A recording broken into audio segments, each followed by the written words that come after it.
Arthur placed a worn, taped envelope on the counter of teller station 3. Sarah, mid-20s, looked up. "Good afternoon. How can I help you?" "Payment. For Mr. Henry Hendricks." Sarah counted the cash. $45. She logged into the legacy system. "Sir, I am showing no active consumer debt under that name. We don't handle small consumer liabilities from that era." "No. Henry Hendricks," Arthur confirmed. "He does not wish to remain indebted. He passed on 15 years ago, I believe." Sarah checked the secondary database. If Mr. Hendricks is deceased, any outstanding debt would have been liquidated or sold. It wouldn't be payable here. "I know, still. The $45 must be credited." "For the heating bill. He made a promise." Sarah reluctantly opened a generic holding account. "I will create a temporary account labeled Hendricks Legacy Payment and deposit the cash. Is there anything else?" Arthur pulled a second, smaller envelope from his inner pocket. "Yes. Mrs. Beatrice Schmidt. $60 for the milk delivery." Sarah repeated the process. "Why is this amount being paid to the bank?" "Passed away in '98. She left a marker, a debt of promise to the vendor. She always intended to pay." Arthur presented 4 more names. 6 separate payments in total that Thursday. $410 total. The bank's automated compliance system, Sentinel, flagged the repeated non-conforming deposits. The alert escalated to the desk of Thomas Vance, risk and compliance analyst. Thomas, 35, received the report Friday morning. He pulled up the CCTV footage. Legacy payment, heating bill, milk delivery. He cross-referenced the named against public records. Henry Hendricks, deceased 2010. Beatrice Schmidt, deceased 1998. The other 10 names. All deceased, all residents of the Oak Street quarter. The neighborhood the bank was preparing to acquire. Thomas printed the report and went to Clara Jensen, his supervisor. "Ms. Jensen, I have a Sentinel flag. Arthur has deposited cash payments for 12 deceased individuals. Every week for 6 weeks, all names link back to the Oak Street quarter." Jensen did not look up. "What is the financial exposure, Thomas?" "Under $5,000. The exposure is procedural and legal, not financial." "Dismiss the flag. This is an elderly eccentric. We need to focus on the Oak Street acquisition deal." "But the payments are too specific. The bank is acquiring the entire area based on the existing cumulative utility lien default status of the quarter." Jensen looked up, her expression hardening. "Thomas, Project Acorn is the bank's most aggressive land acquisition in 20 years. Our entire bonus structure is tied to consolidating that land. Do not chase phantom debts. Close the report." Thomas returned to his desk. He did not close the report. He pulled up the bank's internal legal strategy. The strategy relied on 357 active liens. He cross-referenced the 12 names Arthur had paid off with the bank's active lien list. 12 names Arthur had paid were off the list. Arthur had just surgically removed 12 of the bank's key legal justifications. He didn't pay debt to the bank, he paid the debt of the city. Arthur was neutralizing tiny, forgotten municipal obligations converted into state-level property liens, the legal grounds for seizure. Sarah spoke to Arthur as he walked away. "Sir, all the names on your list. They're all gone now. Discharged." Arthur stopped. "Debts don't die." Arthur walked out. Thomas checked his calendar. Arthur would be back next Thursday. The clock was ticking. Thomas immediately initiated a deep dive into the Oak Street acquisition archives. He searched for the conversion trail of the local debts into municipal liens. He worked through the weekend. Heating oil, $45. Lien filed 2011. Municipal transfer 2015. Portfolio acquisition by Omnatrust Shell Corp. 2024. He pulled up obscure codes. The legal power of the discharged liability is the value here, not the cash. Arthur's 12 payments had discharged 12 property liens. Thomas scrolled through the full list of 357 liens. If he continues, he discharges 72 liens this year. The bank cannot withstand that. He must have a personal ledger. A lateral data search for any historical link between an Arthur and the Oak Street quarter from the 1980s and 90s was sterile. Thomas switched to Google Maps. The satellite image of Oak Street appeared. The computer then overlaid the bank's construction schedule. A large red overlay covered the entire quarter. Screen overlay scheduled for demolition. 30 days. Project Acorn. Site preparation commencement. Thomas leaned back. 30 days. The bank is going to move fast. He is saving people from a demolition order and he doesn't know the clock is ticking. He drove to the Oak Street quarter Saturday afternoon. He located a small faded sign on a disused structure. Oak Street Mutual Aid Fund, established 1948. Mutual Aid Fund. They kept their own ledgers, the community's financial memory. He returned to the bank on Sunday. He entered the subvault where historical municipal records were stored. He pulled the boxes labeled Oak Street Assessment Records, 1970-1995. In Box 4, he found the file, Oak Street Lion Conversion Manifest. The record showed how local debts had been bundled into municipal liens. The handwriting on the earliest entries was meticulous copperplate script. Each entry included the lien number, the amount, and a small handwritten personal note in the margin. Thomas read the notes aloud. Hendricks, fuel unpaid. Widow promised to settle when son returned from deployment. Schmidt, milk, $60. Child promised to repay when she graduated vocational school. He checked the initials at the bottom of these. Manifest pages. A.M.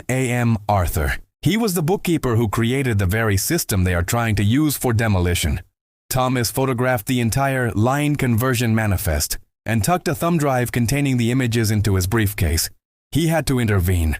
Sterling, director of asset acquisition, summoned Thomas Monday morning. Sterling was on the phone. I want a full asset trace on all these discharged liens. Find the source of the funds, now! He slammed the phone down.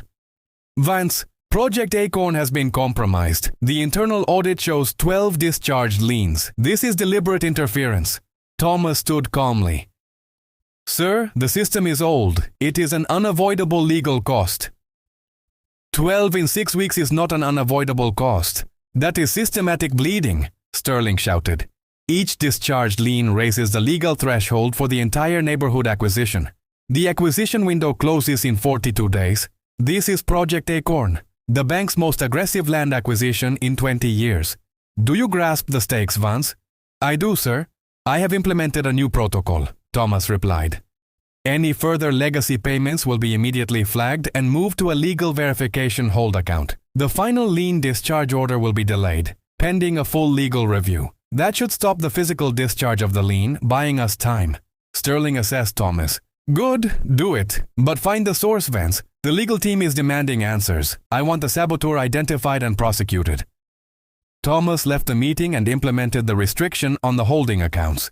The delay on the final lien discharge order would last 72 hours. The cash would be accepted, but the lien's legal status would remain active. He returned to his desk and focused on the lien conversion manifest.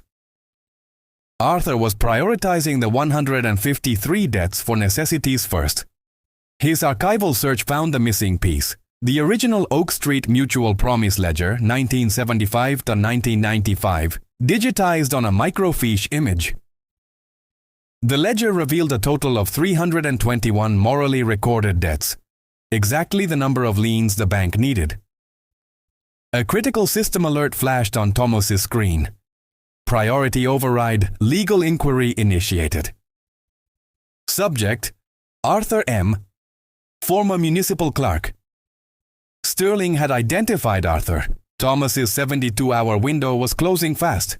He checked the teller logs. Arthur's routine was Thursday, 2:30 p.m. 30 days until demolition, Thomas muttered, throwing his briefcase shut. He grabbed the printout of the full ledger list and the manifest. He drove immediately to the Oak Street quarter. Thomas parked his bank sedan. He found Arthur sitting on the old wooden bench outside the dilapidated mutual aid fund building. Arthur was examining the small, brown, worn ledger. Thomas sat beside him. "Mr. Arthur?" Arthur looked up. "You've come out of the cold storage of the bank, Mr. Vance. Sterling is demanding answers. He knows who you are. He knows you were the municipal clerk who handled the lien conversion manifests. The bank's legal team is preparing a full discovery order to freeze your assets." Arthur ran a finger over the ledger's cover. "They are welcome to the discovery. These are promises. The promise does not expire because the debt has been sold. I recorded them honestly." "I know," Thomas said. "I found the manifest. You converted these original community debts into municipal liens to save the mutual aid fund. You created the system to protect the people. I did my duty. I made sure every entry represented a true, recorded, and honorable promise. And now, 50 years later, the bank is using your documentation to seize the entire neighborhood. They are weaponizing your integrity. The demolition clock is at 30 days. Arthur looked away. "They are using the law to steal the legacy. I will not allow the word of the poor to be used against their children. I am simply paying the debt, closing the books." "You have paid 12, Thomas urged. "You have 309 left to pay. The bank will trace your funds. Sterling will bury you in litigation." "I have nothing to lose, Mr. Vance. Only my duty to finish the ledger. The ledger demands completion." Thomas pulled the printout of the full ledger list from his briefcase. "Tell me your next payments. We have to be faster. We have to be strategic." Arthur shook his head. "I cannot do that. The ledger must be completed in its order, by my hands. My conscience demands the order." "Your conscience will cost these people their homes. I can discreetly settle the largest, most critical ones through an anonymous escrow account." Arthur stared intently at the ledger. "No, I pay the ones with the deepest promise first. Next week, the Gundersons. $85 for the emergency well repair." He paused. The mother promised to pay when her eldest returned from the war. He never returned, but the promise remains. "I pay next Thursday. That is the next entry." Thomas ran a hand through his hair. "Sterling is demanding a full injunction to stop any further payments. He wants to argue in court that these payments are fraudulent interference. I cannot protect you if you keep walking into the bank." Arthur closed the ledger. He stood up slowly. "Then protect the neighborhood, Mr. Vance. That is the only promise that matters now. The law is the only language Sterling understands. The ledger is my language. You must speak theirs. I will be at the bank next Thursday at 2:30 p.m., Arthur said, walking away.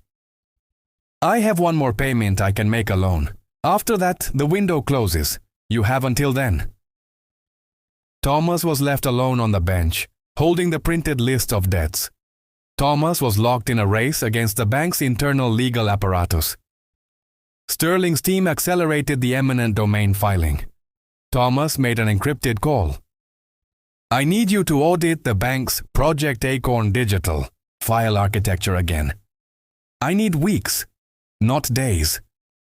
"The scorecard bought you 3 weeks, Thomas," the consultant replied. "They are rebuilding the risk assessment scorecard from physical raw data now. They will be filing the preliminary injunction to stop the mystery payer by Friday. We need a final delay. The final filing requires a manual signature verification of the original mutual promise ledger. If the physical ledger is not in the vault when verification is scheduled, the filing halts." Thomas immediately fabricated a reason to send the physical ledger to an off-site archiving facility for enhanced preservation.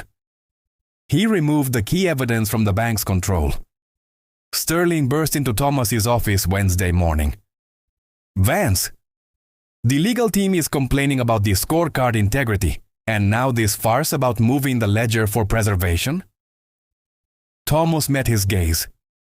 "Sir, the ledger is our most valuable asset. It contains the original signatures proving liability. Moving it to off-site archiving is sound compliance procedure. If the court questions its authenticity, the case fails. Sterling accepted the logic. Fine, do it, but stop this interference. I want to know where the next payment is coming from. Thomas handed Sterling a file. The next payment is due tomorrow, Thursday. The source is still unknown. I have implemented a legal hold on the funds, pending verification of the true beneficiary. This ensures the lien remains active, preventing physical discharge until we verify the payer's intent. Sterling was satisfied. The lien is secure. Thursday came. Arthur walked into the bank at 2:30 p.m. He deposited the $85 for the Gundersons. Sarah placed the money in the legally restricted holding account. Sir, the lien is not technically discharged. The payment is under legal review. Arthur nodded. The cash is paid. The promise is honored. He pulled out his ledger and marked the Gundersons' entry, paid AM. He then handed Thomas a small folded piece of paper. My final schedule, Arthur said. I will pay the remaining 309 debts in 1 week. 1 week? You can't. You don't have that kind of money, Arthur. I have the ledger, Arthur replied. The ledger is an honest record. The ledger itself is the key. The reason for the payments is more powerful than the payment itself. He pointed to the paper. This is a formal legal notice. A writ of moral equity. Thomas unfolded the paper. It was a formal legal strategy, handwritten, arguing that the outstanding moral obligation, proven by the ledger, supersedes the purely commercial debt. Arthur planned to argue that the bank's acquisition was based on misclassification of public aid as commercial liability. The small payments were the bait, the ledger was the trap. Thomas worked furiously, combining Arthur's writ of moral equity with his own evidence from the lien manifest. The 3 weeks Thomas bought were up. Sterling's legal team was ready to file their counter-injunction. On the following Thursday, Thomas waited in the bank lobby. Arthur did not arrive. An old woman from the Oak Street quarter approached Thomas. Mr. Arthur sent me, she said. This is the final payment. She handed Thomas a worn, heavy satchel. Inside were thousands of dollars in small bills, coins, and checks, the pooled life savings of the entire Oak Street quarter. Arthur had spent the last week convincing the community to pay the remaining 309 debts collectively and immediately. But the bank, the injunction... Thomas looked around the lobby. The old woman smiled. We paid directly to the original vendors' families, who then immediately discharged the liens themselves.